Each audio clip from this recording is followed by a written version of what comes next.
कृतं मया नोदकयंत्र साधनं नभीक्षणं चापि न शंकुधारणं परोपदेशात् समयावबोधकं विलिख्यते जन्म फलम नरानाम। मैं आज आपके सामने एक विषय लेकर के आया हूँ। मैं सुनील पाठक, गायत्री घाट ऊपरडीह नियर रबर डैम फल्गु नदी के किनारे पितृतीर्थ गया जी में निवास करता हूँ और ज्योतिष कर्मकांड पे शोध करते हुए पितृतीर्थ में पितरों के दिव्य आशीर्वाद के लिए पितरों से संबंधित काम कर्मकांड को करवाता हूं और पितरों की असीम कृपा को पाता हूं और आप सबों के लिए पितरों का कल्याण देने वाली कामना भी करता हूं।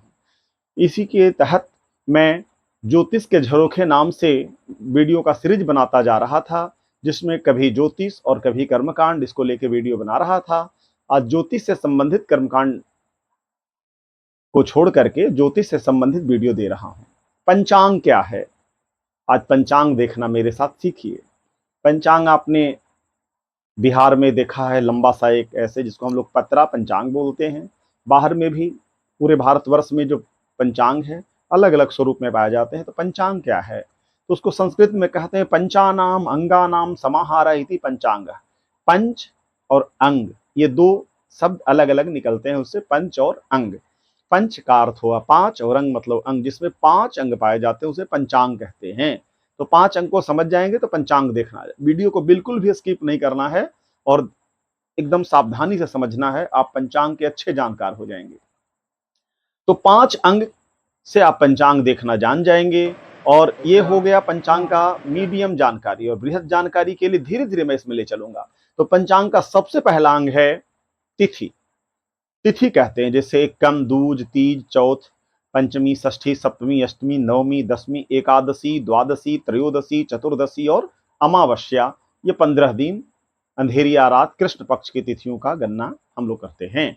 इसके बाद फिर वही गणना प्रतिपदा, द्वितीया, तृतीया, चतुर्थी, पंचमी, षष्ठी, सप्तमी, अष्टमी, नवमी, दसवीं, एकादशी, द्वादशी, त्रयोदशी, चतुर्दशी और पूर्णिमा।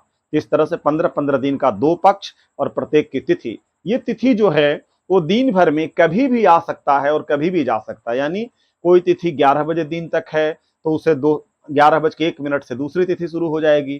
कोई तिथि 11 बजे रात तक है तो 11:01 के बाद दूसरी तिथि हो जाएगी। तो तिथि दिन भर में कभी भी आ जा सकती है। तो पहला पंचांगांग हो गया तिथि। दूसरा है वार, रविवार, सोमवार, मंगलवार, बुधवार, गुरुवार, शुक्रवार, शनिवार। इस तरह से 7 वार हैं। यह वार एक निश्चित समय में होता है, सूर्य भगवान के उदय से लेके और अगले सूर्य भगवान के उदय के पहले तक वही वार कहा जाएगा, यानी रविवार तो रविवार। इसका गणित यही है। तीसरा उसका अंग है नक्षत्र। नक्षत्र इसका जो अनेक नामों से भ और ख इत्यादि नामों से गणना पर्यायवाची नाम है जिसको नक्षत्र कहते हैं। नक्षत्र की गणना भी तिथि के तरह ही चलता है, यानी प्रत्येक दिन जो नक्षत्र है वो कभी भी दिन भर में आएगा और कभी भी जाएगा। इसके बाद चौथा अंग है योग। योग कहते हैं नक्षत्र के तरह ही दिन भर में एक योग चलते रहता है। इसकी भी संख्या, नक्षत्र की भी संख्या 27 होती है और तिथि की संख्या तो मैं पहले बता चुका हूं 15-15, और योग की संख्या 27 है। ये योग भी दिन भर में कभी भी आएगा और कभी भी जाएगा। इसके बाद पांचवा अंग का नाम है करण। करण भी कालखंड का ही नाम है, यानी दिन भर में ये 5 तरह के चीज प्रत्येक दिन घटते रहता है। एक तिथि होती है, एक वार होता है, एक नक्षत्र उस दिन चलता है, योग करता है और ये करण है। करण की संख्या 11 है। इसमें कुछ स्थिर करण है जो लगभग उस तिथि को उसको आना ही है और कुछ परिवर्तनशील करण है। करण 12 घंटे का होगा, ये भी दिन भर में कभी भी आएगा और कभी भी जाएगा। तो यहां तक आप समझ चुके हैं। इसके बाद एक गणना पंचांग में और बढ़ा रहा हूं, उसका नाम है सूर्योदय। सूर्योदय से सारी गणनाओं को लिया जाता है। सूर्योदय और सूर्यास्त 12 घंटा में सूर्योदय के घंटा मिनट को जब घटा देंगे, जो पंचांग आप देखेंगे तो उसमें सूर्योदय का घंटा मिनट दिया रहेगा। उसको जब आप घटाएंगे सूर्योदय को 12 में, तो जो घंटा मिनट आएगा वो सूर्यास्त माना जाएगा। इसे स्थानीय सूर्योदय हम कहेंगे। स्टैंडर्ड सूर्योदय निकालने के लिए इसके अगले सीरीज में आपको बताऊंगा कि आप स्टैंडर्ड सूर्योदय कैसे निकाल सकते हैं। अब स्टैंडर्ड सूर्योदय निकालने का विधि तो मैं बाद में बताऊंगा, लेकिन सूर्योदय का संक्षिप्त बात मैं आपको बतला दूं कि प्रत्येक दिन सूर्योदय का मान 6 बजे ही रखा जाता है। 6 बजे, 6 घंटा, लेकिन उसमें चर का अंतर यानी अक्षांशीय दूरी को लेकर के उसमें चर का अंतर करेंगे तो उसी अनुसार सूर्योदय 6 से कुछ कम या ज्यादा होगा, यानी 5 से 7 बजे के बीच में सूर्योदय होगा और 12 में जो घटाएंगे उसको तो सूर्यास्त निकल जाएगा। अब सातवां, ये छठा हो गया सूर्योदय निकालना, सूर्योदय समझना, और सातवां है दीनमान निकालना। आप जान चुके हैं कि दिन और रात 24 घंटे का होता है, तो दिन कितनी देरी का होगा, तो 24 घंटा में घटाएंगे तो उतना देर का रात होगा। तो दीनमान निकालते हैं। तो दीनमान जो है पंचांग के सबसे प्रारंभ में दिया रहेगा दंडपला में। अब बात यहां आई दंडपला, तो जितने भी मैंने बताए दीनमान, तिथिमान, वार का मान नहीं रहता। वार तो मैंने बताया कि सूर्योदय सूर्योदय तक चलेगा। इसके बाद तिथि का मान, नक्षत्र का मान, योग का और करण का मान, इनका मान हमेशा पंचांग, किसी किसी पंचांग में तो घंटा मिनट में भी रहता है, लेकिन लगभग पंचांग में इसका मान दंडपला में दिया रहता है। तो दंडपला को क्या करना है, एक दंड बराबर 24 मिनट, ऐसे समझना होगा। तो मान लो वहां पे लिखा हुआ है कि अश्विनी नक्षत्र किसी दिन 10 दंड और 0 पला है, लिखा रहेगा। तो आपको निकालना है कि आखिर उस दिन कब तक है अश्विनी नक्षत्र। तो उधर जाएंगे, हम सूर्योदय देखेंगे। सूर्योदय 6 बजे है और इधर 10 लिखा गया। तो मैंने बताया कि एक दंड बराबर 24 मिनट, तो 10 दंड बराबर 25 घंटा। 10 दंड को 10 घंटा को 10 दंड को घंटा मिनट में बदलेंगे।